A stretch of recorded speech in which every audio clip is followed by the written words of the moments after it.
اذان ہوتے ہی وہ سارا بازار بند ہو جائے، ساری مارکیٹیں بند ہو جائیں، سارے دفتر بند ہو جائیں اور سب مسجدوں کی طرف بھاگنا شروع کریں. اذان ہو گئی، اذان ہو گئی. کس نے بلایا؟ اللہ نے. کون اللہ؟ جو بڑا ہے. اللہ اکبر، اللہ اکبر. سب سے بڑا کون ہے؟ اللہ. سب سے بڑا کون ہے؟ اللہ. جب اللہ بڑا تو اللہ کا حکم بھی، اللہ کا حکم بھی. نماز کس کا حکم؟ اللہ کا. نماز کس کا حکم؟ اللہ کا. اللہ نے بلایا، چلو بھاگو بھائی.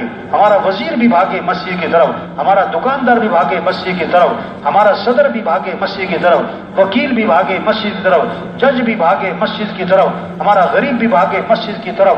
اللہ نے بلا لیا، اللہ نے بلا لیا. اب اللہ کے سامنے ہاتھ باندھ کے کھڑے ہیں، رکوع میں ہیں اور سجدے میں ہیں، سر جھکایا ہوا ہے، ماتھا ٹکایا ہوا ہے. پھر نماز پڑھنے کے بعد اللہ کے سامنے ہاتھ پھیلائے ہیں، اللہ سے مانگ رہے ہیں. اب اللہ ان کی دعاؤں کو قبول کرے گا، اللہ مسئلے حل کرے گا.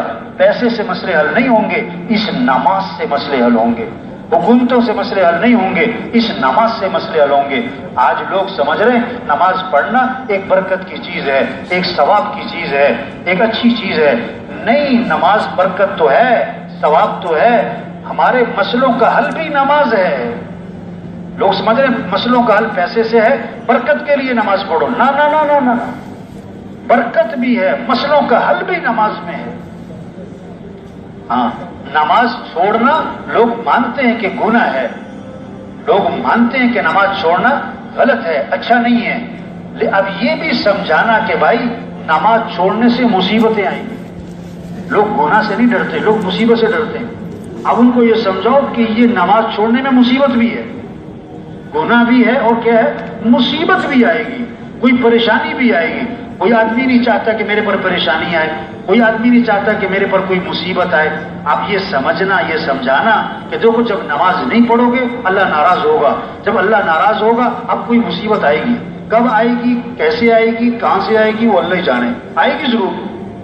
اللہ کو ناراض کر کے خوشیاں نہیں ملا کرتی. ہاں، مسئلوں کا حل وہ کس میں؟ نماز میں ہے. حضرت ابو ہریرہ رضی اللہ عنہ اوندھے لیٹے ہوئے تھے، آپ صلی اللہ علیہ وسلم کا گزر ہوا. فرمایا کیا بات ہے؟ انہوں نے کہا حضرت حضور میرے پیٹ میں درد ہو رہا ہے. فرمایا اٹھ نماز پڑھ، نماز میں شفا ہے. ہاں، نماز میں کیا ہے؟ شفا ہے.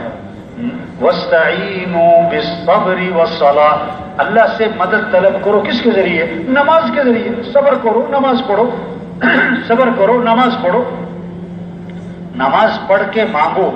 کوئی مسئلہ ہے، کوئی پریشانی ہے تو کیا کرو بھائی؟ نماز پڑھو، اللہ سے مانگو. نماز پڑھو اور اللہ سے مانگو. ہمارا غریب سے غریب نماز پڑھ کے اللہ سے مانگے، ہمارا دکاندار نماز پڑھ کے اللہ سے مانگے، ہمارا زمیندار نماز پڑھ کے اللہ سے مانگے، چھابڑی والا نماز پڑھ کے اللہ سے مانگے. اللہ نے مال سب کو نہیں دیا، اعمال سب کو دیے ہیں. مال سب کو نہیں دیا، اعمال سب کو دیے ہیں. نماز سب کو دی ہے. نماز پڑھ کے اللہ سے مانگو. نماز کو شاندار بناؤ، نماز کو خوبصورت بناؤ. ہاں، کسی کو چور کہہ دو نا، چور، اسے کتنا غصہ آئے گا. آپ صلی اللہ علیہ وسلم فرما رہے ہیں بدترین چور ہے جو نماز میں سے چوری کرے. نماز میں چوری کیا ہے؟ اس کا رکوع صحیح نہ کرے، اس کا سجدہ صحیح نہ کرے. نماز کو خوبصورت بنانا، نماز کو شاندار بنانا، اس بات کی محنت کرنا کوئی مسلمان بے نمازی نہ رہے. تو یہ سارا مجمع نیت کرے بھائی ہر مسلمان کو نمازی بنانا ہے انشاءاللہ. ہر مسلمان کو کیا بنانا بھائی؟ ابھی تو دیکھو نماز پڑھنے والے تھوڑے ہیں، نہ پڑھنے والے کیا؟ جمعے میں مسجدوں میں جگہ نہیں ملتی، ٹھیک ہے نا، اور فجر میں مسجدوں میں آدمی نہیں ملتے. جمعہ تو نہیں فرض، 5 نمازیں فرض ہیں بھائی.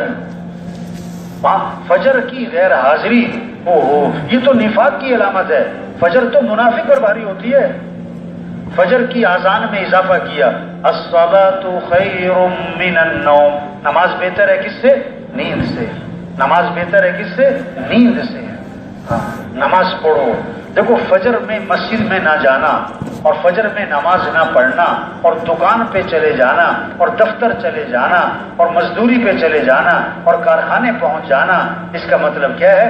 اس کو رزق کی تلاش ہے، رزاق کی تلاش نہیں ہے. رزاق کی نافرمانی کر رہا ہے اور رزق کی تلاش کر رہا ہے. یہ کیسے ہو سکتا ہے؟